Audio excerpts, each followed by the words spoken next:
We have, Mr. Rohde, because of crimes like that which you have been committed on, become the femicide capital of the world. This is clearly an epidemic, an enormous social problem. The aggravating features of the murder of your wife are significant and startling. I will set them out briefly as follows. You murdered Susan with the direct intention to kill her. She looked to you for protection and would have trusted you to care and protect her. Instead, you breached this trust, attacked and murdered her in your private space. Your counsel argued on your behalf that the murder was not for financial gain, but was a crime of passion, which ought to be viewed as mitigatory. The suggestion is that your wife ought to have been more subservient and accepting of your infidelity, and ought to have restrained her objections and interrogations. And you ought to therefore get a lesser sentence, the argument follows. I cannot disagree more. This is a patriarchal and antiquated viewpoint that at some point many years ago was part of our justice system. It undermines women, and in the context of intimate femicide, a wife or a girlfriend's right to dignity and equality before the law.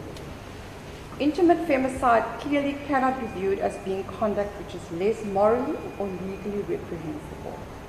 You were her husband, the father of her children, and you were required to protect her rather than to inflict harm upon her.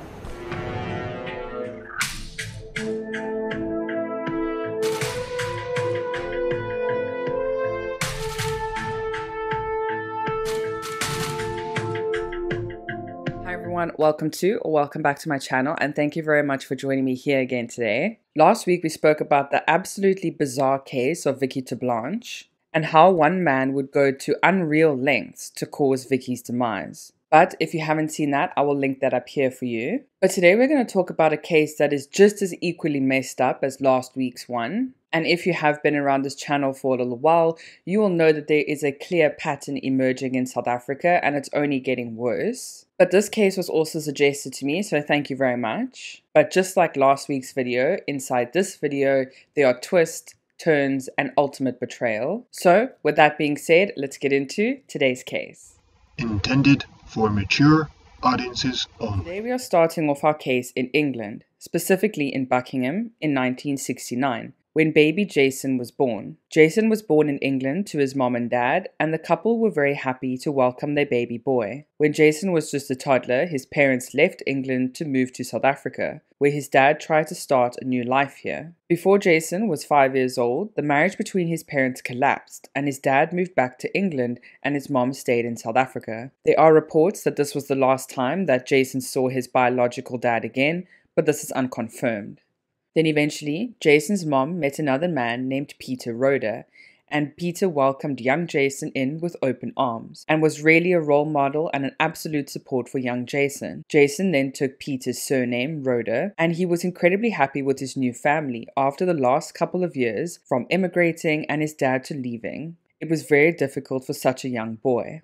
Jason then matriculated in 1987, and he was sent straight to conscription to spend time in the army. He was then studying at the same time, but did not finish his BCom degree while in the army. And then, around 2 years later, near the end of 1989, Jason was kind of celebrating the end of his term now in the conscription term, and he was now at a party with his friends. And he was at this party, he was enjoying himself, when an absolute bombshell of a woman walked in and took Jason's breath away. And Jason then walked straight up to this woman, absolutely blinded, and she then introduced herself as Susan. Susan was also born in 1969, but in South Africa, and her family was quite well off. She went to quite a prestigious high school in Sandton called Bryanston, and Sandton is in the Gauteng province here in South Africa.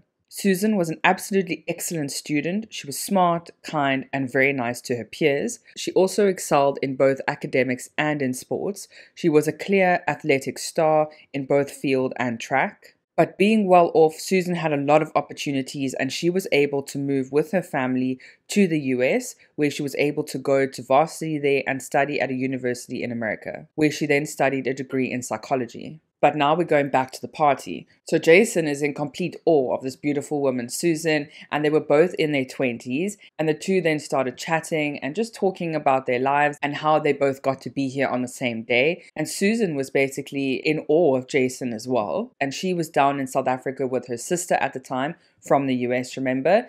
And she basically turned to her sister and she said, I'm not going back to the US. I'm really happy right here and I want to see where things go with this guy, Jason.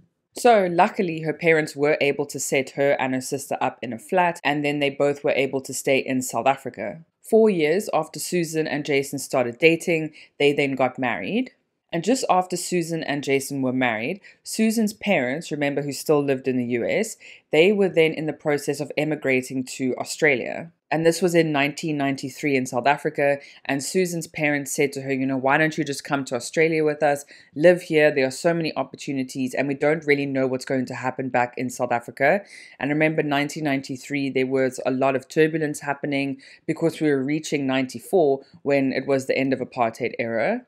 So Jason and Susan then packed up their bags, they left Gauteng, and they then headed off to Perth in Australia, where they then stayed there for 4 years until they gained their citizenship. Now, Jason and Susan were really happy here, but things started off a bit rocky for the couple because Jason was unable to get a job right away. He didn't have a degree. Remember, Susan had a degree in psychology, and Jason failed to finish his degree while he was in the army. But luck happened to be on his side because someone heard about him looking for a job when they first got to Perth, and they then extended an arm of sympathy and help, and they then offered Jason a job in a real estate firm where he then was trained from the bottom up in how to sell properties, how to market these properties, and how to become a property mogul. And this was quite the key point for Jason in his career going forward, because if he was not extended this help, the couple may not have been as successful, but this is just an opinion from my side. But in 1997, when Jason and Susan had just been granted their Australian citizenship, Jason was really missing home. He had been in Australia for 4 years straight. There was no going back to South Africa. And he was there and he was missing his friends and his family because, remember, everyone he knew lived in South Africa. His mom was still there. He hadn't apparently spoken to his dad, so that was not in the back of his head. But Jason was missing home. He was incredibly homesick. And he said to Susan, really, can we please just maybe try it in South Africa? We have our prospective jobs that we've been working here. Maybe this will help us in South Africa. So Susan and Jason then packed up their bags and they then headed back to South Africa. But now Susan and Jason were both back in a country that they've never worked in before. Remember, when Jason was here, he technically worked in the army, but not really. And Susan was here on holiday back from the US. They had worked odd jobs in the time that they were married, but nothing that was really career substantial like in Australia. So Jason and Susan really put their heads together and they decided to loan money from their families and buy properties. And basically, Susan and Jason would flip these properties, and Susan had an absolutely excellent eye for interior design. She staged all the houses, Jason did all the admin work and got people to come and buy the sales and all that side of the business. So within a few months, Jason and Susan were able to buy their own house worth millions of rands back in the 1990s in an area called Sandton. And within a few months after they'd moved in, Susan fell pregnant and they then had their first child, which was a young girl. And then a few years after they had their first child, Susan then fell pregnant again and she gave birth to twin girls. So everything was looking really good. Susan worked part-time as an interior designer while they tried to flip houses, but she also worked for a psychology department or a firm that had a lot of psychologists in, and she would work there full-time most of the time. But because the 3 children were now very young and quite soon after each other, Jason said, maybe we should try and come up with another plan. And then Jason and Susan, with the help of some friends, then decided to start their own real estate company. And this is where the Glass House real estate firm was born. So Jason ran with this glass house company for a few years and he was incredibly successful, and he even caught the eye of Sotheby's. But before I stop into that, Jason then said to Susan once he started this whole business that Susan should rather just stay at home with the kids. She should be there in their development years and just to be with them, because he was earning enough money now to support all of them and pay for this millions and millions of rands house. So back to Sotheby's. So Sotheby's now caught the eye of this glass house firm. And Sotheby's then knocked on Jason's door, hypothetically. They wanted to set up a meeting and they then discussed business with Jason. And they said to Jason, Listen here, we see that you're incredibly successful in Joburg, and we want to give you a slight proposition of how we can make you even more successful. So Sotheby's then said to Jason that they want 25% of his glasshouse business. In return, they will then give him full rights to selling in the Joburg North area. But not just that, they will also give him the title of CEO for all of the South African Sotheby's branches. So he would be CEO for the entire South African board of Sotheby's. So you can imagine that the money was absolutely rolling in for the Rhodes family. But as a couple of years went by with Jason being the CEO and earning his own money, the children had now grown up and Susan wanted to do her own thing as well. So she said to Jason, listen, the kids are in school. There's nothing else I can do during the day. So I'm going to go back to study and I want to become a teacher. So that's exactly what Susan did. She got up, she went to varsity every day, and she then got a degree in teaching as well. So really go-getter family, a very successful family, and they were doing very well for themselves, and they were apparently very happy. But then, as we know, there's always a but on this channel. But then, in 2013, Jason had flown down to Cape Town being the CEO. He was checking out all the branches in the country and he went to a Cape Town branch for Sotheby's and he's having a look through the papers when he sees a woman walk past and this woman's name is Jolene. And Jason, just having to look at this woman, was absolutely besotted with her and he thought that she was absolutely stunning. But nothing happened in this first meeting in Cape Town. Jason just had Jolene on his mind.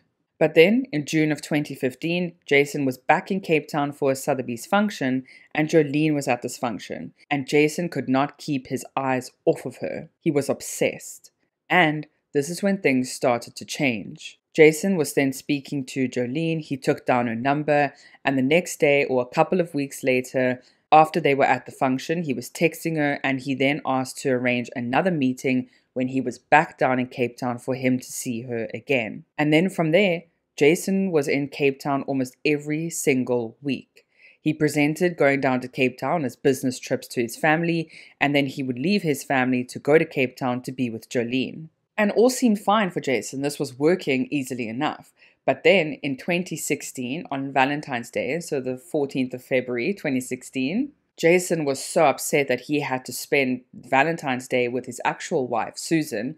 I know, the audacity of Susan to even ask him to spend Valentine's Day with her. But Jason was with his wife back in Joburg and his children. He then spent Valentine's Day with her. But as soon as Valentine's Day was over and he had the opportunity to get on a plane back to Cape Town, there was dust flying behind his legs. That's how quickly he was running to get on this flight.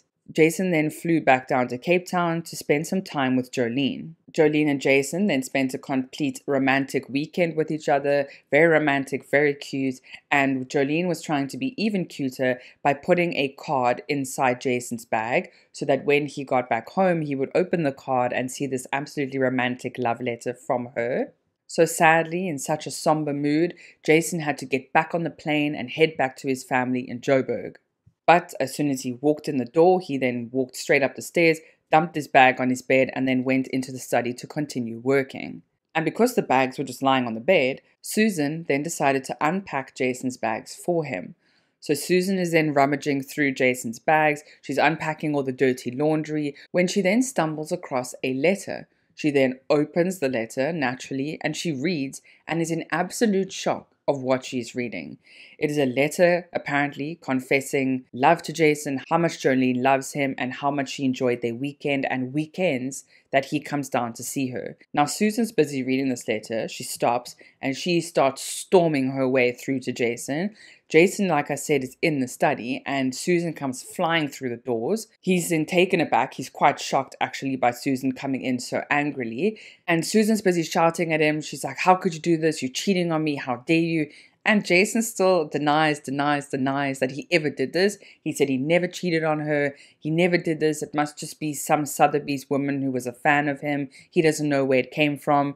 And Susan is not buying this. She's like, how did the Sotheby's lady get into your bag? She's saying that you spent weekends together. Are you lying? And this was going back and forth for half an hour. And eventually Jason said, you know what? He actually can't lie anymore. It's obvious that he was cheating. So he then confessed that he was cheating to Susan. And Susan was obviously incredibly heartbroken by this, but rage was really fueling her at this moment. So Susan then said to Jason, get your phone, dial this woman right now. I want to see you dial her, put it on speaker, and I want you to then break up with her where I can hear it right now, right here. So I phoned Jolene, it was on speakerphone, and I said to Jolene, Susan's here with me, and Susan's found the card, and I'm telling you that I cannot continue our relationship, and that I won't be contacting you anymore, and you mustn't contact me either. So it was a very short conversation that we had. Did you decide what to say to her, or were you told what to say? No, Susan had told me what I must say, and she wanted to hear it. That's why it was on speakerphone. She wanted to hear it for herself, what was being said. So Jason then did exactly what Susan wanted, and he broke up with Jolene on the phone right there and then. And it's obvious that things are now incredibly awkward between Susan and Jason. They had been together for over 20 years, and now he's running around with some new family back in Cape Town. Jolene was a single mother at the time, and there were often times where her and Jason would be seen in the park, at restaurants, with Jolene's son. And for Susan, this affair had an incredible mental effect on her, and I mean, obviously, her space had been invaded, her privacy. Her lover, her partner, had betrayed her and the person that she trusted the most. But Jason kept promising that the affair had ended, he never wanted anything more to do with Jolene, and he would never go there again. But he was lying. Basically around a week after that phone call with Jolene, Jason, and Susan, Jason was back on the texting train. He was texting Jolene, he was calling her at any opportunity, trying to rekindle that relationship while also trying to fix his marriage. But sadly, Susan's mental state was dwindling, and she was becoming absolutely obsessed with Jolene. She would look at her Facebook, she would talk about Jolene all the time with Jason, and she would want to know every single thing, every place they had been, every restaurant, every park, whatever he bought her. She wanted to know everything. Susan she was so devastated from my deceitfulness and from my lying and my dishonesty, and I can't put it into words, but it just consumed her. It just absolutely consumed Susan. She wouldn't sleep, she wouldn't eat, every single thing. She would go back into my diary and I'd have to explain everything to her. Every time she would phone me anywhere between 5 to 15 times a day. When I got home, I had to hand my phone in to Susan. It just absolutely consumed her. She wanted to know everything about Jolene. I know she was always on the Facebook looking at Jolene and looking at Jolene's family, and it was just, we would have hours where it was fine, and then it would go from being fine, and then she would just completely explode again, and then it would be quietened down, and then completely explode again. It was just and the more Susan did that, the more I felt myself pulling away from her. I knew that it was a time that I should be bracing her, but I actually felt myself pulling away from her, withdrawing from her. Every single day that's how we woke up, and that's how we went to bed, talking about Jolene. It was just, she just couldn't get her head around how deceitful I had been to her. Jason then said that at some times they would just be having dinner and things seemed normal, but then all of a sudden Jason would mention something and Susan would flip, and there would be a complete switch and she would be so upset and then fixated again with Jolene. But life had to go on and Jason had to keep working. And then in July of 2016, Sotheby's was having another massive convention where all of the branches in South Africa would come together and they would do awards, they would have a nice time, they would party, they would drink. And basically, this would always be a workers only convention. You were never really able to bring your spouse to these kind of events. And in 2016, the convention was going to be held in Speer in Stellenbosch, which is a very nice, very lawny, very fancy hotel and area in Stellenbosch, and it has very nice restaurants as well. But once Susan had heard that Jason is going to this convention in Cape Town, where she knew very well that Jolene would be spending time as well, Susan was not having it. She said that she's going with Jason. She's going to be in every single meeting with Jason, in every single workshop. She's going to stay in the same room as Jason. Obviously, they're husband and wife. But everywhere he goes, she will be with him. And Jason, being in the wrong, really didn't have a leg to stand on. And so he just allowed his wife to come with. Because he was CEO, I think he was able to pull a few strings to allow a spouse to come with this one time.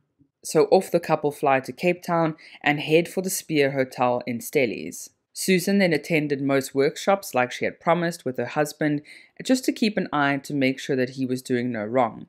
But there were times that Susan left Jason because he was in a meeting or he had back-to-back workshops, and she then left Jason to do what he had to do, and she then went to shop in Stellenbosch to get some things and to see the area. But as soon as Susan left, Jason was then on his phone texting Jolene, making sure he then deleted all the messages and all the call logs because Susan would check his phone from time to time. So the day goes on and then there's like a gala or really important function the one night, and Susan actually meets Jolene and apparently they just shook hands. I think something was said between the two ladies, but it's unconfirmed. But then Susan had actually had enough and she just wanted to go to bed. She then tells Jason that she wants to go to bed and that he must come with. But as they are heading out towards like their bedroom, some guy then comes to Jason and he says, "Oh, Jason, you want to come to an after party in one of the rooms?" And Jason's like, "Oh yeah, I want to go to after party." And Susan's like, "Not in a damn will you go to this after party. We are going to bed." And Jason's quite embarrassed because she did this right in front of this guy. And the guy's just like, "Okay, cool." And then Jason and Susan then head back to their rooms. So Jason and Susan are now back in the room and Susan then gets up to go shower. She just wants to wash the day off and get into bed. Jason then sits on the bed and Susan leaves the door open while she's showering. And basically, as soon as Susan gets into the shower, Jason is then texting Jolene. And Susan then sneakily leaves the shower running and then steps out of the shower quietly. She then peeks her head around the door and she can see Jason on his phone. And she can see the motion of him deleting a text. Like, you know, on an iPhone, when you move it to the side or whatever phone, there's like a red line where it says delete. And she saw this. And after Susan saw this, all hell broke loose. So Susan is clearly really mad, and rightfully so. But now Jason had had enough. He said that there were a lot of words exchanged from Susan to him and also vice versa. And there were a lot of ugly things said, but Jason had enough. He wanted out of the room. He started then walking towards the door. Susan then quickly put on a robe. She was naked underneath, and then she grabbed Jason before he could get to the door and pulled him inside. She was not letting him go. She was not done, and she was not letting him go to Jolene. Jason said that he tried to push her away, and in saying that he tried to push her away, he said that he held her neck to pull her away, which is a very specific area to push someone away. I would have assumed maybe that he would have pushed her body, but I guess she still has her arms going. But his description is very specific. But once he pushes Susan out of the way, he then leaves the room and he then heads towards the room that, remember, they were having an after party in. So he's walking to this after party place and he gets inside and Susan is quite quickly behind him as well. But Susan never goes in. She's standing in her gown outside of this room, shouting his name, screaming for Jason to come outside. Jason, you need to come outside. Jason, you need to come outside. And Jason is trying to just avoid her and just get away, but she keeps coming to the room. Jason, you need to come outside, and screaming. And all of his colleagues are in this room. And I think it got very embarrassing for him because now his domestic squabble has followed him, I guess, all the way to his colleagues. So Jason then eventually got out of the room and then followed Susan back to their room. So the couple then have an even more heated argument than before. Jason then says that Susan hit her hip on the table, she fell over a few times, she stubbed her toe, she kept falling over because she was incredibly drunk. But then Jason said that eventually they both went to sleep on opposite sides of the bed, but they both went to sleep, and then in the middle of the night, Susan then got up to go to the bathroom. Jason then woke up because of this, but he then fell back to sleep. Then a couple of hours later, his phone alarm then went off and he needed to get up because there were other workshops and other commitments that he had that morning. But Jason wanted to get up. He wanted to go and brush his teeth, and he then headed to the door. The door was locked. He couldn't open the door, and he then assumes that Susan's in the bathroom and spiting him because she knew that he had to get up early. Jason then calls Susan's phone and he can hear it ringing inside the bathroom, so he knew that she was in there. So Jason is incredibly irritated, but then he just goes back onto the bed. He sits there for a couple of minutes and time is ticking. He needs to go to this breakfast and then go to his other meetings. So Jason is sitting there and he actually doesn't hear anything from the bathroom. So he's kind of getting a bit uncomfortable and he realizes, okay, there's no noise coming from the bathroom. I can't open this door. So he then calls reception and he says to reception that his wife had locked herself in the bathroom. Can someone please come and open? So your recollection, what you told Mr. Daniels, let's start with, you made the call to Spear reception, correct? That is correct, Advocate. Now let's hear your recollection. What did you tell? I told Mavis that the door was locked from the inside and could you please send somebody to assist me? The door was locked from the inside, basically, correct? That is correct, yes. And when Mr. Daniels appeared, knocking on the door courteously, you opened the door. This is now the outside door of 221. What did you say to him? I said the door was locked from the inside, could you please open the door? Meaning, with the, I didn't know how the door was to be opened, but that's why I called a handyman to assist me. You specifically did not tell him that there was somebody inside the bathroom. But while reception is getting maintenance to come to the room, Jason says that this gut feeling is kind of encroaching him even more and more, and he's feeling really uncomfortable. So he then goes to the bathroom door and he starts shoving his shoulder into the door. And he says that he left a massive crack and that he almost got through the door, but it was not budging at all. It was a solid door. So maintenance then comes to the room. They then brought their toolbox and a man then opens the door in 2 seconds because it seems like the door lock just needed like a spoon or something sharp to just turn the lock. It was a key lock door, but it could have been unlocked with any knife or spoon or anything that could have gone in there, even a coin.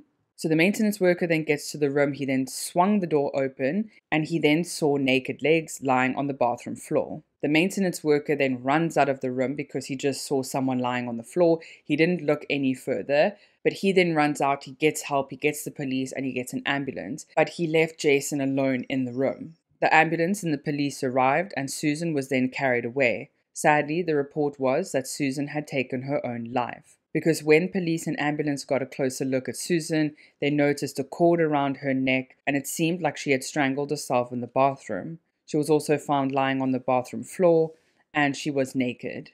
So the Rohde family, Susan's children and everyone was shocked and taken aback by this. They knew that Susan was strong, she was a fighter and she was an incredibly strong woman. But a funeral did take place for Susan, and one day after the funeral service had concluded, police then came knocking on Jason's door, and they were there to arrest him for the murder of Susan Rohde. The autopsy, the findings of the maintenance worker, and everything that was in the bathroom was not adding up. So as we have seen earlier, there were snippets from trial, and clearly Jason was in trouble for his wife's murder, apparently. But a few things stood out to me with the videos in this trial. And that was that it seems like Jason was lying from the get-go. Firstly, the maintenance worker that was called, he was the first one to open the door, and he said he opened the door without any obstruction and saw Susan's naked legs lying on the floor. And he said that she was lying a little away from the door because he was able to open the door in full swing. However, in Jason's series of events, Jason said that his wife wasn't naked, And she was kind of in like a hunched over position or a crouching position because the hair straightener cable was around her neck. And it seemed like, according to Jason, that she had hung the cable from the coat hanger rack behind the door. So where you hang up your gown, those little knobs behind the door, apparently that's where Jason said that she had hung herself from. But according to a lot of policemen and a lot of witnesses and even the maintenance worker, her weight would have not been able to hold those little hooks in place. And also, it's such an odd place for someone to try and hang themselves because you can stand the entire time. I remember him crouching down. He was the door mechanism is quite low, and he unlocked the door by way of his screwdriver. And the moment he unlocked the door, he stepped backwards. I immediately put my hand on the door and I went to open the door. The door opened a couple of inches and then it was blocked. The door didn't fully open. It opened a couple of inches and then the door was blocked. Now, Mr. Daniels had stepped back. I don't know what he was doing. He was behind me. I pushed against the door because Susan was on the back of the door. I pushed against it. I wedged myself in, so I opened it enough for myself to be able to get into the bathroom. So this is the outside of the door when Mr. Daniels was standing behind me. I then went to open the door. It opened a certain couple of inches. Susan, this is exactly how Susan was hanging behind the door. Susan was in this position, like that, with her legs, if you can see my lady, with her legs out to the right hand side, so the knees are bent. Her feet were pointed towards the basin. So the basin is here on my right hand side and the bath is on my left hand. But also, when the policemen did come into the bathroom, they did notice that Susan had a gown on her. So according to Jason, she was not naked, which according to police, they thought, okay, she wasn't technically naked. However, police also found more evidence on Susan's pillow where she was sleeping that night. They also found feces in the bedroom, which was actually one of the major points of Jason's demise. And this was a pivotal moment in the trial. And this is where Jason's testimony came crumbling down because there was blood in the bed, there was Jason's blood in the bathroom, there was feces in the bed and also on the floor leading to the bathroom. Tiny amounts of it, not a lot. But according to the trial and the testimony and the autopsy and the findings, it seems like Jason had then strangled Susan in the bed after a very heated argument. And during this strangulation process, it seems as though Susan had let out a little bit of feces, and when she had sadly passed away on the bed, Jason then couldn't lift her, so he then dragged her off of the bed, and then she obviously fell next to the bed, and then he dragged her all the way to the bathroom. And dragging her left a little bit of feces all the way across to the bathroom. And what police found very interesting about the gown is that the gown was completely clean. There was no feces on the gown at all. And if she was wearing the gown at the time of her murder, there would have been feces at the bottom where her buttocks was, but there was nothing. So it seems like the gown had been placed after her murder and after the feces had already been spread. And in the conclusion of the trial, this is what the judge had to say. The evidence, when viewed holistically, paints a vivid picture that at 07:06 or shortly thereafter on that Sunday morning, the deceased's sheer indignation at the events which had unfolded in the prior hours would have been inflamed by the furrow of exchanges between herself and Jolene. The accused testified that his wife woke him shortly after 7 o'clock, enraged and spewing, open quotations, this is what he said in his testimony, "Look what your whore has sent me." Both the deceased and the accused would have lashed out at each other. It is conceivable that the accused had retorted with his desire to end their marriage. I pause here to state that the evidence in this matter points to the inescapable inference that it was at this point that the wrestling match, which started earlier, had now reignited. Heated exchanges on the bed must have led to physical violence. At this point, taking into account all the evidence, I conclude and infer that the deceased, being on the right of the accused, in all likelihood struck a punch at the deceased whilst on the bed, hitting her left eye and causing the abrasion to the left occipital breach with his ring-bearing fist. At some point during the wrestling match, the accused manually strangled the deceased. The evidence clearly reveals that the accused manually strangled the deceased and smothered her with a pillow and exerted pressure on her chest, resulting in her ribs being broken. Possibly it was at this point that the accused sustained a bleeding defensive wound to his finger. For how long he remained in this position is uncertain. But when he got up, he devised a plan to set a scene telling a story of the deceased ending her own life. The accused must have dragged her from the bedroom, across the carpeting, into the bathroom, causing the tangential injury to her left arm and shoulder, the abrasions to her toes, and leaving a fecal smear stain drag mark on the bathroom floor as you enter. He could not lift her up unaided to wind the cord around her neck, as she would have been too heavy, so he would have had to lay her flat on the floor, wind the cord around her neck, retreated to the bedroom, and locked the bathroom. The plan was almost complete. He only needed to cover his tracks, so he called her cell phone at 0802, and at 0822 calmly called reception requesting assistance with a locked door.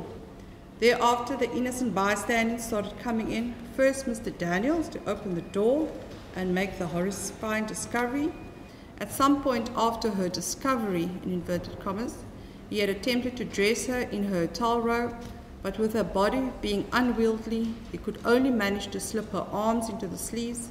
In his haste, he did not notice that the robe was inside out and that the belt was still on the bed.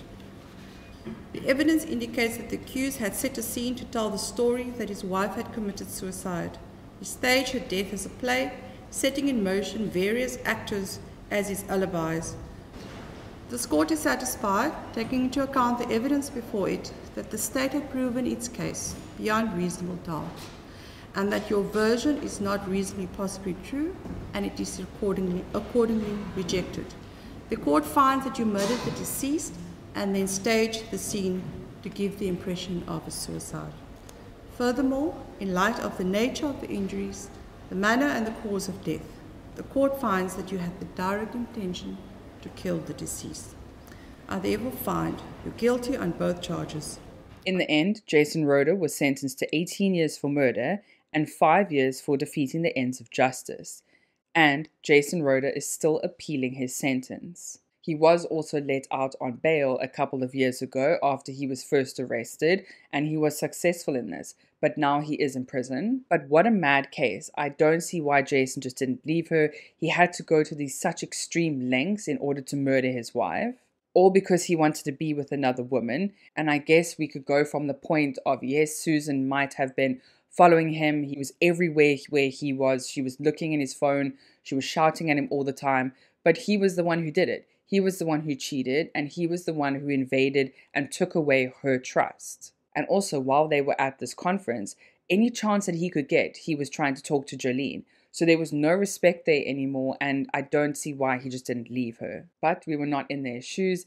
Let me know what you think about this case. It is absolutely devastating for the Rohde family and for the children of Jason and Susan Rohde. Let me know what you think of this case down below. I hope you all have a fantastic weekend further.